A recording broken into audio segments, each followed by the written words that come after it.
Hey YouTube, Mark Coffman here, and today, right now, there is a really big thunderstorm going on outside. So if you hear thunder and lightning, trust me, it's not me, it's just the storm. So I have a bit of a treat for you guys today. I have a vintage Victorinox Craftsman in this Zermatt sheath. Now, this specific knife I actually picked up on eBay, and I am really happy about it. First off, the sheath is in better condition than I thought. I'm actually going to be able to recondition this leather and use it. And what's going to be going in this is actually hopefully going to be, my Swiss champ. So my Swiss champ is going to be living in this.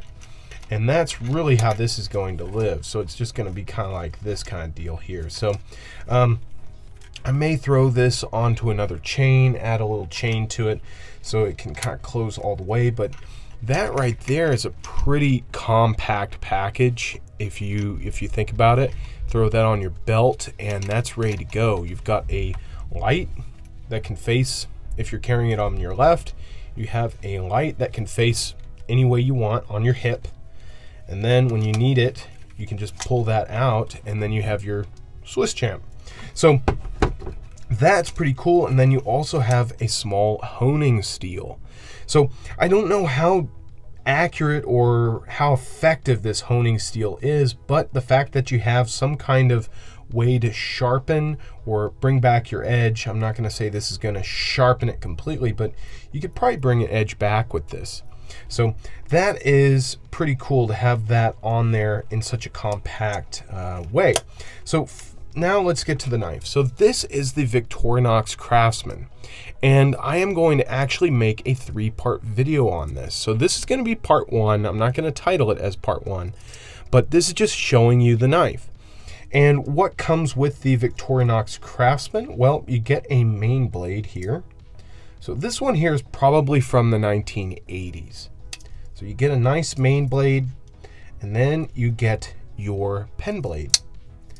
And then behind that, you get a nice metal file, which is going to be very useful. And then you also have a saw. So this is very useful, and I really like the tool set on the Craftsman. It's probably almost the perfect Swiss Army knife for me. And then you have the nice Victorinox scissors.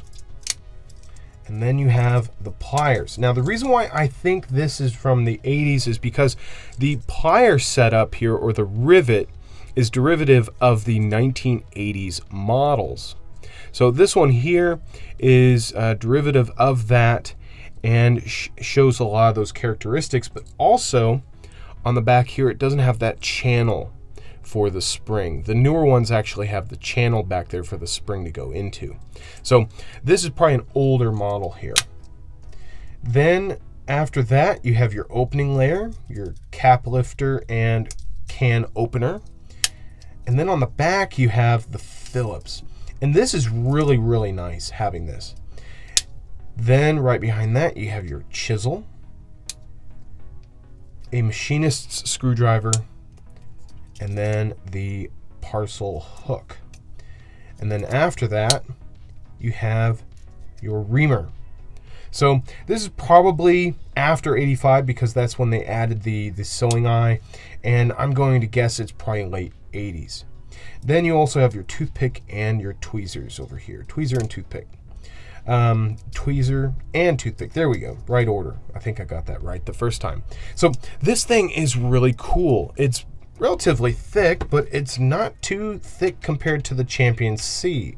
I believe this is a C. This one does not have the pliers in it. It's basically a modernized version of the original Champion, just with the updated magnifying glass, and a few of the other tools were updated, like the file. This is the newer file with the stainless steel. This one actually had like a cold forged file. So this one here is almost or exactly as thick as the not the Companion, the Craftsman.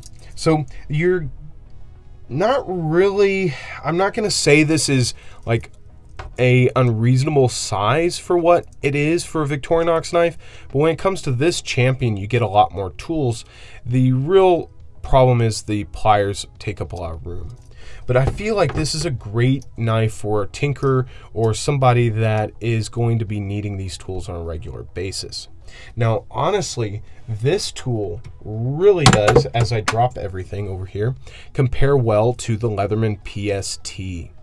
And I really think this actually compares even better than this Leatherman PST to the Leatherman PST2. Because the Leatherman PST2 had the scissors, and this has scissors as well. So for me, I think that'd be a better comparison. Unfortunately, I don't have a PST2. But I thought you guys would enjoy seeing this one here, and I'm going to be making a video on me cleaning it, polishing all the tools, and replacing the scales. So keep your eyes out on that in the future. Till the next one, I'll talk to you guys later.